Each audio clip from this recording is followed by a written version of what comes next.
Raising a point of procedure, I told you he is our neighbor in my village. He has not been able to shed off his old habits of RDCs. Madam Speaker, this statement... Give us the statement. Even Chris was abducted. I went to see him at Ginger Road. They had denied him simple things, including the slippers, that giant you see there.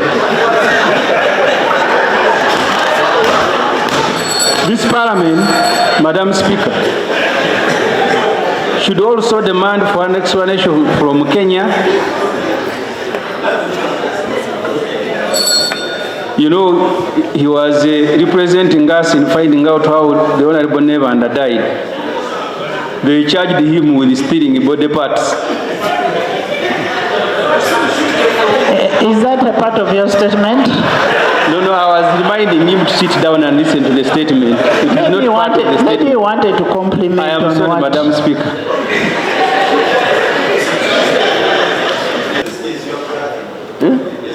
Yes, he is.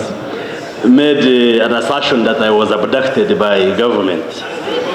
And because I stole body parts, I just wanted to clarify for the record that in the 9th Parliament, our colleague, the Honorable Serna Nevanda, died.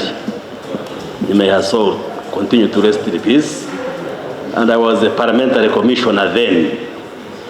And the parliamentary commission and the family and police, we had a tripartite arrangement in establishing the cause of death.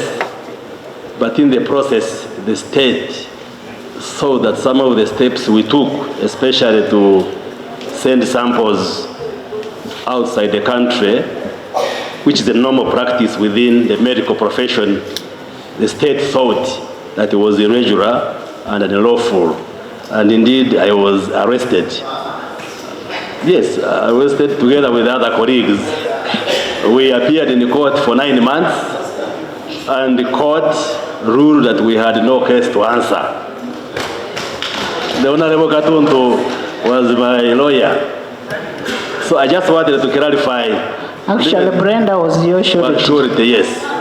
So I just wanted to clarify that I was not abducted, but I was arrested and I didn't steal.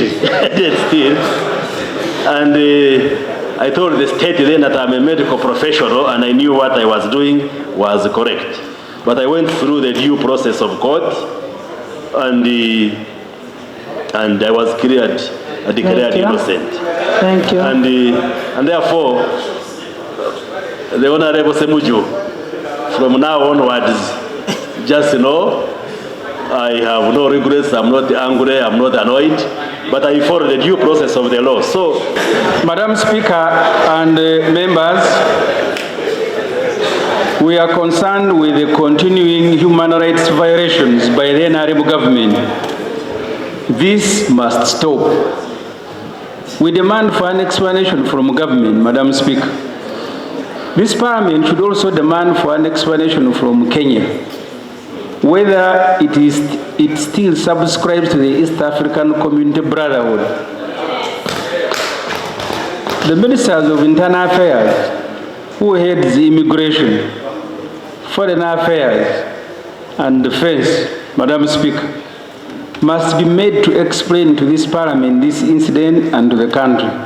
I call upon you, Madam Speaker, and the House to join the world in condemning this heinous crime of abduction. Condemned because there are laws, international and domestic, that govern extradition and deportation. The Ugandan, Kenyan, and international laws were all in this case not followed. Only criminals can do this. You may not be concerned with the Besigye, but be concerned with the state continuing to act criminally. I want to emphasize that point. You may not be concerned with the Besigye, but you should be concerned with the state continuing to act criminally. Madam Speaker. What I can confirm on behalf of government is what is already in the public domain. That Colonel retired Dr. Kiza Besigye was arrested, produced in court, charged, and remanded to Luzira prisons, and he will be availed back to court on the 2nd of December 2024.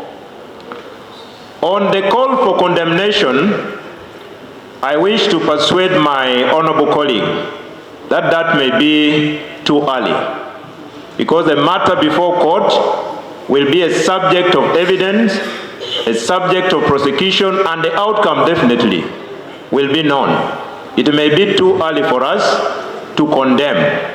But what I can also advise is that, honorable colleagues, let us accept to always play within the rules.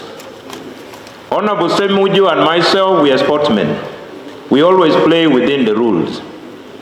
At times, you invite the referee to warn you verbally.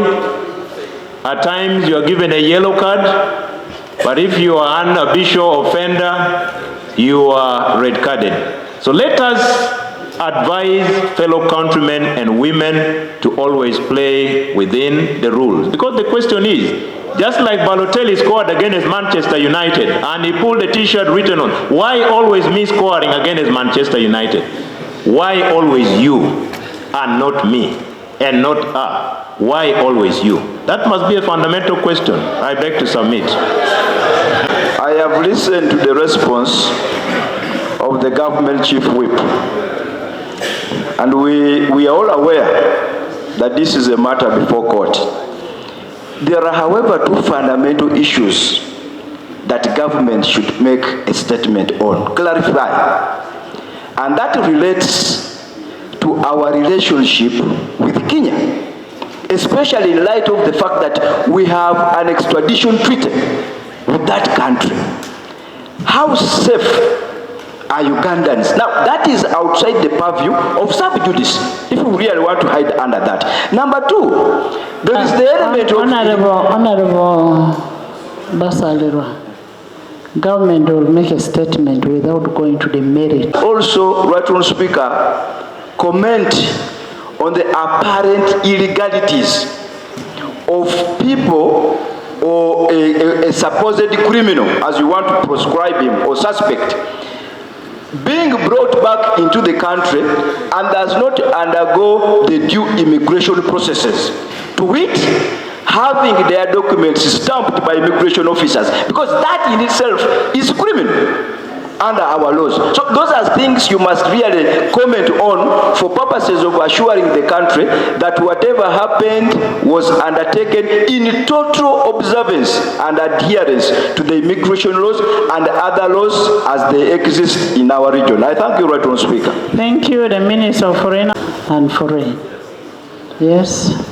Not so long ago, Right Honourable Speaker, we had a case of one Jamil Mukuru who was arrested in Tanzania for terrorism, and the due process was followed for him to be brought back to face trial in the country.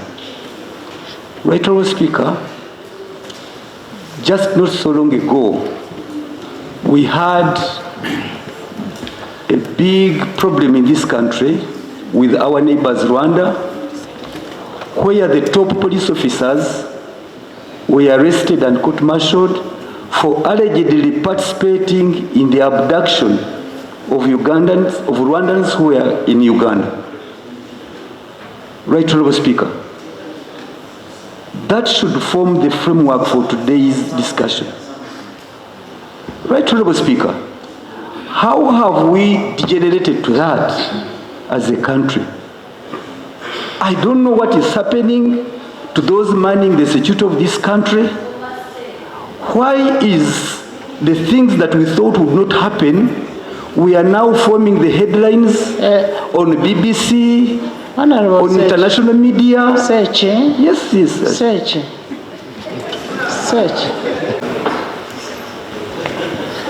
It's good you have ruled that government should come with a comprehensive statement on this matter.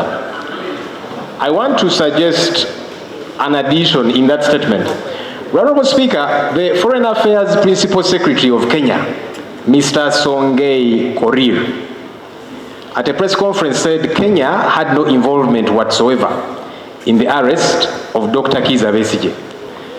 Government should explain to us how then it went to Kenya without the authorization of Kenya and picked up Dr. Kizza Besigye. Because the Foreign Affairs Principal Secretary mentioned that. I think it will be important for that explanation to come through. Because Uganda can't keep going wherever and picking people. But also finally, Honorable Speaker, I think you need to guide government on when they should bring this statement. Otherwise, they might take donkey's years conveniently and not bring that statement.